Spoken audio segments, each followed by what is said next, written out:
मराठा समाजाच्या आरक्षणाचा निर्णय देखील प्रत्यक्षात आणणारं हे सरकार आहे आणि समाजातल्या सर्व बांधवांनी याच्यावरती पूर्ण विश्वास ठेवावा अशा प्रकारचं सरकार आहे। आपण सर्वजण खूप वर्ष या जिल्ह्यात काम करतो राहतो, अनेक जण नवीन मतदार आलेले आहेत आणि म्हणून मला मुद्दामून एक सांगायचं आहे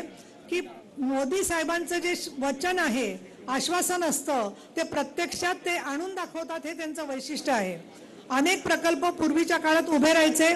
परंतु त्याची अंमलबजावणी मात्र झालेली दिसत नव्हती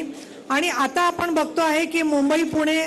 च्या जवळच असलेला अटल सेतू असेल किंवा पुणे जिल्ह्यामध्ये जे प्रलंबित प्रश्न राहिलेले होते त्या प्रश्नांना चालना देण्याचा विषय असेल, पुणे शहराच्या विमानतळाचं विस्तारीकरण असेल, जेजुरीला मोठ्या प्रमाणामध्ये निधी देऊन आपल्या पूर्ण महाराष्ट्राचं दैवत असलेलं पंढरपूरचं मंदिर असेल, अनेक देवदेवतांना आणि पर्यटकांना, पर्यटन स्थळांना, दुर्ग किल्ल्यांना, युवकांच्या रोजगारांना महत्त्व देणारे सरकार आहे। म्हणून केंद्रामध्ये परत एकदा नरेंद्रजी मोदी साहेब, अमितजी शहा आणि राज्यामध्ये एकनाथजी शिंदे,